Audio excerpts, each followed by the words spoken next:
Yeah, I wish I was, but no. Yeah, I was just curious. It's been really good. Um, Filling up my week though.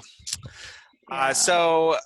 Lily, do you go by Lilly Ann or Lily? Most people call me Lily. Okay. I'm from the South, so two names, you never know which way it's gonna go. Could be Right. Lily Ann. Yeah. And so we're talking about the scene you sent me, which was called Wanted, which is a really hmm fantastic, awesome scene. And I was checking out your website, which is, say your last name for me. Fouts. Fouts, LillyAnnFouts.com. Yeah. Fantastic website, by the way.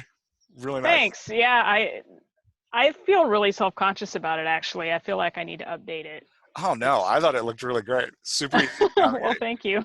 Yeah. And so I just did a quick a look at it before we jumped on, but just in case anybody else ever watches this, you've got two really great blogs on there. One about Ecuador, one about building an earth bag house, which was Yeah. really awesome. And two books out, one on Ecuador and a children's book, which looked really hmm good. Yep. Yep. Um, and then, so the scene we're talking about, you have an upcoming book, 7 years Seven captive is years running. 7 years running. Yeah. Awesome. Is this scene from that book? Yes. Awesome. That's really cool. I'm really honored to get to work on that. Um, Thanks. so do you want to talk about it a little bit? Is this fiction or memoir? It is a true story. It's a memoir. We are probably going to market it as a true crime. Okay. Awesome. Yeah, kind of a like it'll read kind of like a thriller. Yeah, yeah. Yeah. So, but it is all a true story. That's wild. Well, it's exciting. Um, Definitely an action. The scene I read was totally action packed. It was great. Um, yeah, is that? I'm just curious. So the first novel I wrote was a fictionalized memoir, and it was really hard to write, harder Yeah. than any of the like fiction I've written since then. How easily is this coming, or how difficult is it, or? Well, I mean, to give you a little bit of an idea, we started this about 20 years ago. Wow. I Nice. mean, we were fresh out of everything that happened when we Yeah. started writing about it. Took years long breaks from it Yeah, in yeah. between, but for the last probably 5 years now, my mom and I, we're co-writing this book, Oh, wow. and we've been like, look, this year we're going to get it done, and a year goes by and another year goes by, and it is so hard. I It is bet. really hard. I bet it feels, just reading the text, like you did a really great job of conveying the emotions of the scene. I really loved, like, I felt like I was with the characters. In fact, part of what I want to talk to you about is getting more with the characters, because I really liked the scenes you were creating. Like, the conflict is so strong in each scene that, yeah, I'd imagine this can be an emotional write. Something that Yeah. is like emotionally draining to write. Yeah, it's difficult for multiple reasons, but that is one of them. Yeah, Yeah. it is a heavy topic, and then just trying to decide what to share from your own life. Like, are people going to find this interesting? There's certain scenes that we've struggled with whether to keep them or cut them. Yeah. Yeah. So Well, I just read the one section, which we'll look at in a minute, but it was, what you sent me was great. I was in. I was ready to read the whole book. Great. Yeah. That's what I want to hear. Yeah, it's totally it. So I'm going to share the screen so we can kind of look at it together. Is there any specific piece you wanted to talk about? There are kind of 4 areas I wanted to look at. I like to focus on the dialogue specifically, but Right. I know there's dialogue in all of the sections. I hadn't really thought about which particular piece. Let me skim it really quickly. Yeah, And yeah, see if go for there's it. one piece that I want to discuss more than the others. Well, and while you skim, I'll just say I focused. I don't have the chops to actually edit like Mm-hmm. grammar or story structure or anything like that. Like, that's not really my wheelhouse. So I did Right. spend my time in the dialogue. The dialogue Mm-hmm. you have is really good. Yeah. So where I found myself saying is I want more of this, which is what I'm going to talk to you about, like places where I feel like there's a lot of moments you can expand to really Yeah. engage readers in that kind of emotional tug that's happening in the story. Okay. Yeah, I'm thinking maybe we can, if you want to focus on a particular part of it. Yeah. Um, Okay. I feel like the part that needs the most work is the flashback scene, which I've decided I'm actually going to put in chronological order in the book. Oh, I That's think that's not going great. to be these. Yeah, Um, yeah. It's such a good scene. but yeah, that's, I don't know. What do you think? I'm Yeah, I'm yeah. willing to talk about any of Well, it. let's start at the top, because the top, there's something I've noticed. So my process is I read all the way through it once, Hmm. just to get a feel for it, and then I come back and read it a second time so that I can see not just what's there, but also as a reader what I wish was there. And by the way, when I was reading it, I didn't know it was memoir, so I thought I was reading fiction, which is, Okay. I think, fantastic. Those are the best kinds of memoirs, the ones that just read like a story. So great. So I was totally pulled in. Uh, so the first, so it, sorry, all that to say, so I'm not just looking for what is there and editing what's present, but also looking for, like, man, what do I want to see? Um, so I think the first section, this first exchange here, illustrates what I felt about the whole piece, which was the characters are strong, the conflict is fantastic, the conflict of story, Hmm. that moment in the story that really like tugs you in is great. Um, and I, I found myself wanting you to zoom in closer. Um, so when I think about dialogue, I think of it as like zooming in. So in Robert McKee's book on dialogue, he talks about how dialogue is actually action. So when we say like show me, don't tell me in a book, dialogue is actually showing me. It's not telling Hmm. me. And it gets that, like, so if the story's at like that 1,000-foot level where we're looking at the forest, getting into the dialogue, I like to think of it as like going down and inspecting a really interesting specific tree in the Hmm. forest. And how I felt about the story, this chapter was, the forest view's amazing, and then you get like down to like looking at like 10 trees, but I never get close enough to look at like the one tree. And so it's like Uh-huh. I want to pull in tighter, and I want to see That's that. a great analogy. So this first piece, you had written here, and I'm just going to read it because it's hard to read on the screen. So um, Mr. Fletcher pulled out a sheet of paper from his briefcase and handed it to Mama. They're passing these around today. Uh, Sorry, it started. Mr. and Mrs. Fletcher came back from one of those church meetings looking serious. Mr. Fletcher pulled out a piece of paper from his briefcase and handed it back to Mama. They're passing these around today. Um, Hmm. Really great start. I wanted to take, so I wanted to take that, because this is such a great like opening moment of this man handing your mother this piece of paper in this like dramatic fashion. I wanted to Hmm. play that up with the text. So I want to kill that first sentence here, and I want to really zoom into the moment and kind of live it with your mother, Okay. right? So just don't tell me where they're coming from.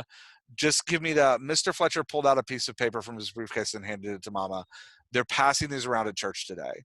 The Hmm. serious expression on Mr. Fletcher's face told us the poster wasn't a cause for celebration.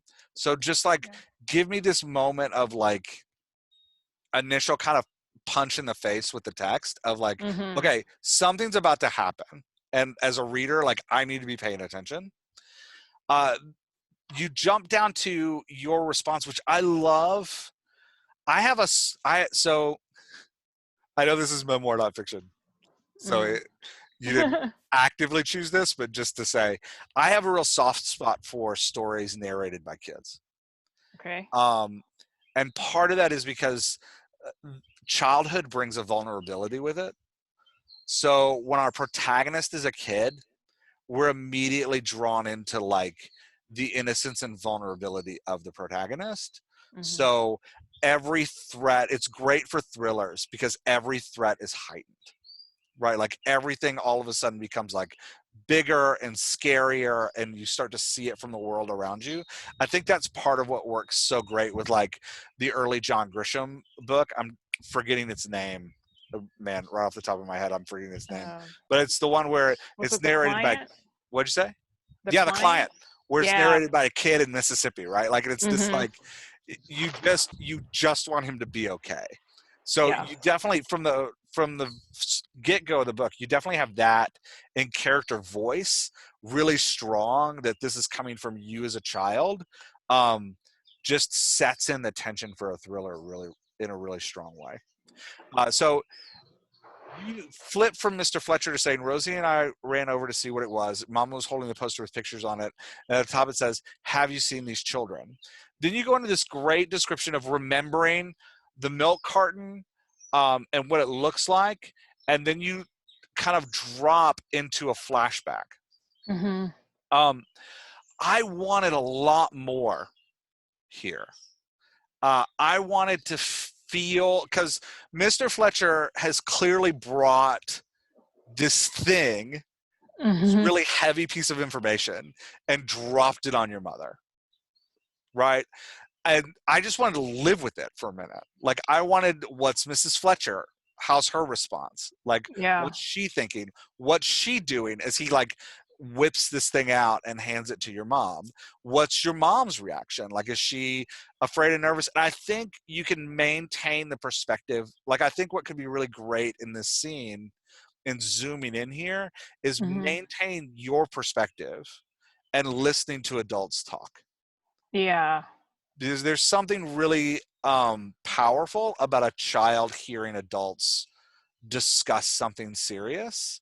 And Mhm. you have that all through this, like that tension of like, I'm in this childhood innocence of like just trying to be with my mom and sister, while these adults are going through this really dramatic crisis that I kind of understand. um, Mhm.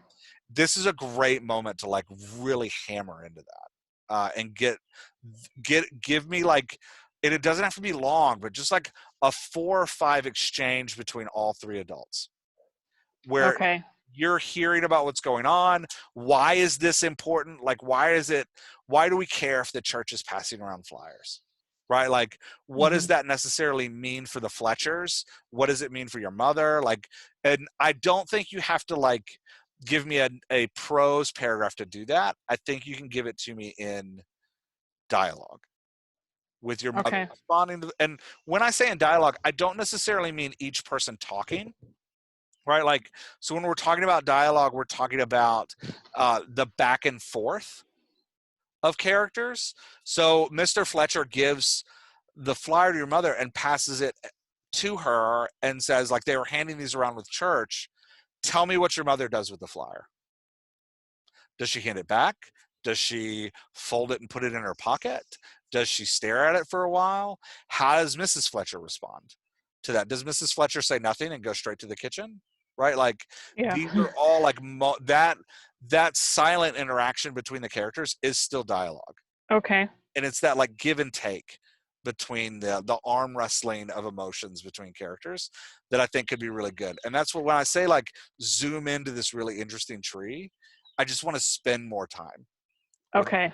these people. Yeah, this is really good. Good. I'm glad. I Awesome hope this is feedback. helpful. Yeah. Yeah. I'm So, getting all kinds of ideas now. Like, it oh, just is perfect. so helpful. That's my goal. My goal is that you go like, oh my gosh, I'm going to rewrite this scene. It's going to be amazing. And again, the the meat of the scene is great.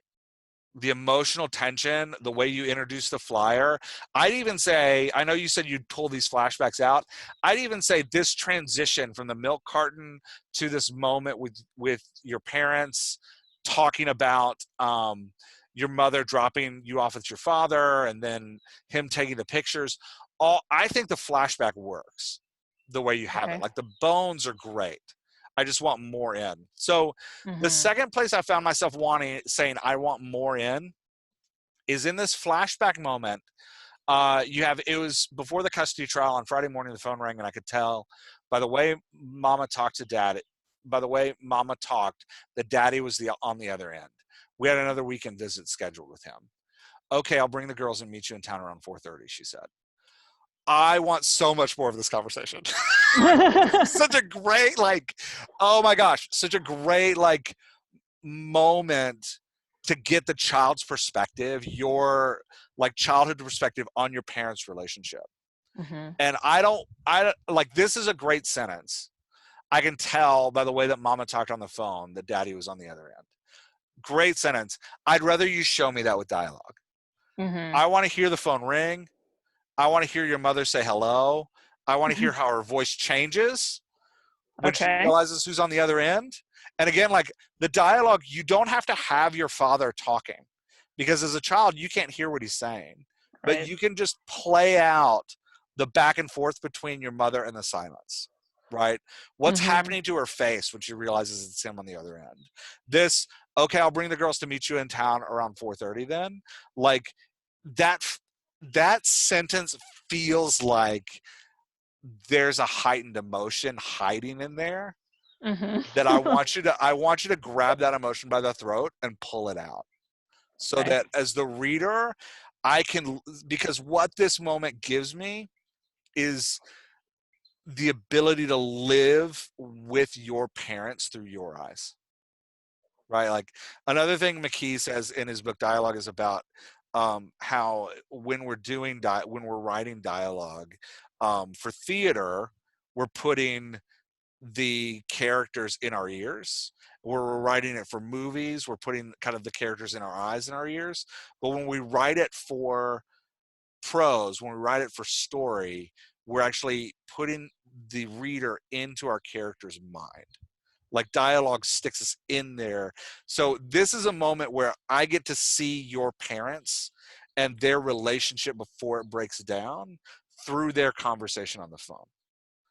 And I imagine that this, like, I'm almost picturing this really great monologue-esque scene between your mother and a phone that is just this give and take back and forth. So Okay. yeah, I think there's a huge amount of opportunity here for you to fill this out and make us fall in love with your mom, right? Like, Okay. this is a place where we get to, like, feel your mother's pain in dealing with your father, and feel this moment of, like, what her motivations and desires are in this scene Okay. through this phone conversation. So this is the second piece where I'd like you get down to, like, the section of the forest, and I want to go all the way into that tree, like, just jam in there. Yeah. Now, if I move this scene back into where it happens chronologically too, that would also be a really good character development, you know. Yeah, absolutely. Yeah, if you put this scene chronologically where it happens, it's gonna be a great tension builder. Like, I can imagine, Mm-hmm. I'm assuming some things from what I've read, but I'd imagine that there's a tension building between your mother and father to the point of a final breaking point where you're kidnapped, or your mother decides to run. So this could be this. I could feel the, like, starting of that tension building. Which, by Mm-hmm. the way, this is, again, I keep talking about this as fiction because it's such a great story, but this is the kind of stuff that makes great thrillers, right? Like, vulnerable, um, vulnerable protagonists, like children and women on the run fleeing people of power, right? Like, Mm-hmm. that is the bread and butter of a thriller. So, like, you definitely have the great bones here for that. And I just I want to see the meat on them. Like, I want to see more. Okay. Any other questions about the phone conversation Um, or anything else you want to talk about? do you feel like, I mean, I feel like the initial there were two phone conversations, and Yeah. the initial one was kind of just agreeing on a time where we would be exchanged. The second one was where the conflict really happened. So do you think I should maybe focus more on making that second conversation longer, or should I flesh out both of those I would conversations? do both. Okay. I would do both. I liked the second conversation, and you definitely have more there, but it's that, like, Mm-hmm. in order to build the tension, so people's characters' voices change in time of anxiety. Um, so let me think about a good example that might match this. Okay, so this doesn't match, but it's an example. My son upstairs was just watching The Office, right? So Michael Scott, main character, typically his voice is cordial and a little egocentric, um, and he's constantly looking for a moment for a joke, right? Like that's how his voice works. But as anxiety raises, the pattern of his speech becomes more aggressive, and his playfulness turns into threatening. Right, like, and you still have that playful hint there, but you can just feel it ratcheting up, right? Like the tension, and every character does that, right? Like our characters' voices don't stay where they are; they start in one place, and then as anxiety builds, they build to something else. Okay. And as comfort builds, and as we let down our guard, they actually go somewhere else too. So it's this. I think of it as like a wheel. Like if we start in the middle, we have this like wheel going toward comfort, and then this wheel going toward anxiety, and like we can watch the voice change throughout, and that in dialogue tips the reader off as to what's happening. Okay. So the question. So I say all that to say, I need a baseline for your mom's voice. Establish contrast, basically. Yeah. So I can Start out with like the see. normal and then go to the stressed out. Yeah. So especially in conversation with your father, I need to see the voice. And this first phone call, the reason I like it as a zoom in point is because she didn't know he was calling. I'm assuming she had to answer the phone as if anybody was going to be there. And then we can see her voice change. If we zoom into it closer, we can see her voice change and her mannerisms change as she realizes it's him. And then when they actually start to argue in the second call about whether or not she's late or when she's going to get there, we can see her voice change even more. And whatever it is that you see in your mom's voice there, does she become more, and again, as a memoir, the nice thing about memoirs, you have a real subject to play off of. The difficult thing about memoirs, you have a real subject to play off of. So like, you got that tension of like, yeah. So the question, but if we're talking about her as a character and not her as your mother, the question is like, when they fight, is she more passive? Or when they fight, does she stand up to him? Or when they fight, does she start to shut down? Or when they fight, does she become more emotive? Right? Like, where's she going in that anxiety? I can see where he's going. Like, you give us a good, with the car door and the throwing things in, and like, we can see that he escalates to anger. But I don't feel yet where your mother's going. Okay. There's a sense of worry. But I think if I had that baseline, I would see it more. Does that make sense? Okay. Yeah. Oh, this is so good. Anything else you want to talk about with this scene? I don't want to rush past it because it is such a great scene. Your dad throws you in the car and takes you to get a picture taken, which is it's a crazy scene. It's such a great like moment. I just want so much more of it. Yeah. I mean, it was really obvious in retrospect that he was specifically taking to say, look, this is how they come when she, after she's had him, Yeah. Yeah. So. Yeah. And I think it's a moment that a lot of people will relate to. Like, I think, unfortunately, I've known a lot of couples who've gone through divorces and separations, and this kind of manipulation is unfortunately something that people are going to connect to. Yeah. And they're going to be like, yeah, I know this guy. I know this antagonist, and I know this protagonist, and I know how she's being manipulated. Like, it's that great, like, okay, I see who the hero is in the story, right? Like, I get where this is going. So, yeah, anyway, I think it's a great moment to zoom in. So the other thing I wanted to talk about is your voice in the story.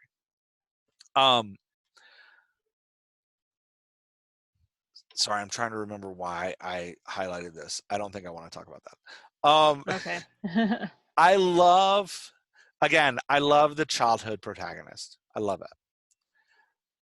This line right here was my favorite line of the whole piece. I started watching for visitors like a gazelle watching for a lion. I want a whole freaking chapter around that line.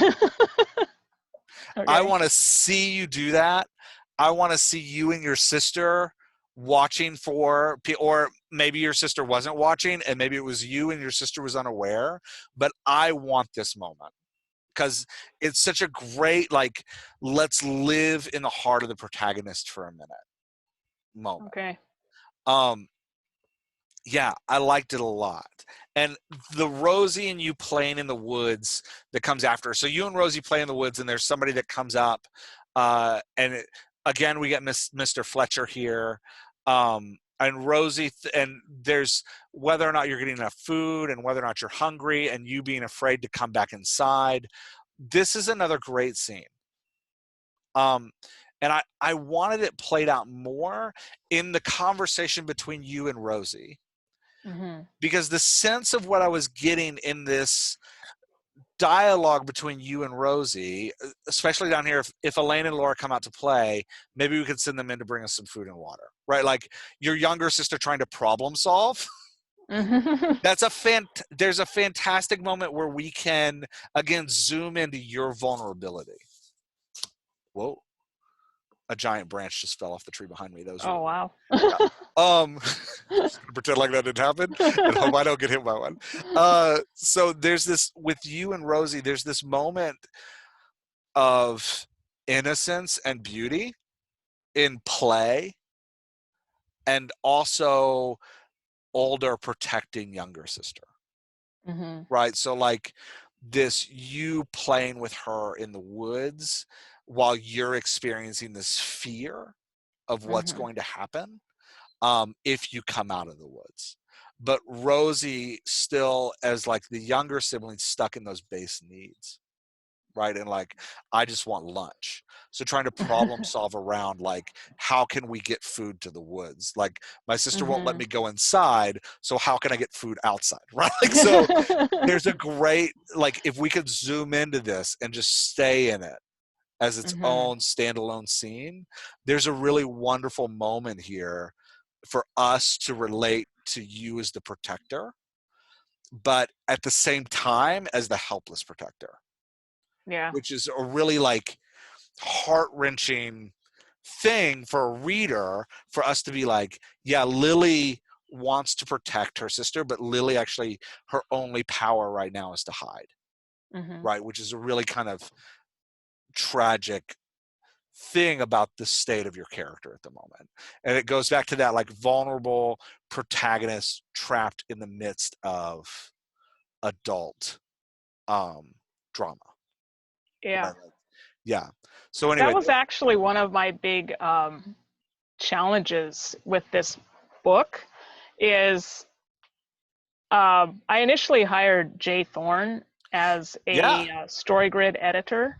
And yeah. I don't know if you're familiar with the story grid method, but I am, yeah, the 5 commandments of storytelling, that moment where you have to make a choice. yeah, When you're a kid, sometimes you don't have a choice. You do what you're told or what yeah, situation you're put into. So, yeah. that's the fact that I was helpless makes it harder to tell the story sometimes because I don't have a choice. Things happened to me. Yeah, yeah. And I can see how that would be difficult. To encourage you Yeah. though, sometimes the choice, so in this scene specifically, Mm-hmm. right? Like where and you've got this great description. Our stomachs growled while we walked around the edge of the woods and waited for visitors to go away. Hours passed and we felt parched and thirst and famished with hunger. Mm-hmm. Right? Like while you can't fix anything, this is a choice as a protagonist you, Lily, are making. Mm-hmm. Right? Like, so you're still helpless, but you're making a really powerful choice in your helplessness in how you respond to it. Right? Like, Mm-hmm. and the choice you've made is my sister and I are going to hide until the visitors leave. Um, and I want to get into the motivations of that choice. not just like in the dialogue between you and your sister. Because I don't Okay. like, you've got these great prose moments. Like that paragraph right there is a powerful paragraph, like a really strong use of words. I I I would rather, to draw me into it, I would rather say have something like, our stomach growled while we walked around the edge of the woods. Period. When can we go inside? Rosie asked me again. Mm. Not right now, I said. I don't understand why not right now. Maybe she knows the visitors. Like, I know these. Like, I know them. Can't we just go play? No, we can't. We walked a little bit further, and more time passed. Right? Like, and make us Mm-hmm. that phrase. Hours passed. I want to feel that. Feel those hours. Yeah, Yeah. and I don't want to feel it through like more just description of walking around the woods. I want to feel it through you and Rosie's give and take. Okay. I want to feel that like sibling, you know, her not fully getting it and you trying to protect her through that. Trying to, like, I watch my kids play and they're constantly trying to, the older ones are constantly trying to occupy the younger ones with games. Right? Like, I want to see you doing that with Rosie. I want to see, like, how are you keeping her busy for hours in the woods when she wants to Yeah. go inside? Like, distracting a kid for that long is impossible. A kid distracting a kid for that long, oh my gosh, so hard. Like, Yeah. I want to feel that, right? Like, Okay. and that's when we get into like that active choice that StoryGrid talks about. This could be a really wonderful scene where each time Rosie asks to go inside, as the protagonist, you're making a choice Mm-hmm. to get her to stay with you, right? Like that. And I think it could be a really cool, um engaging and even heart-wrenching scene where you and Rose, where you are just trying to protect your sister's innocence, and at the same time trying to keep her safe, right? Like, so Mm-hmm. that motivation of like, I need to keep her in the woods so that we can not be found.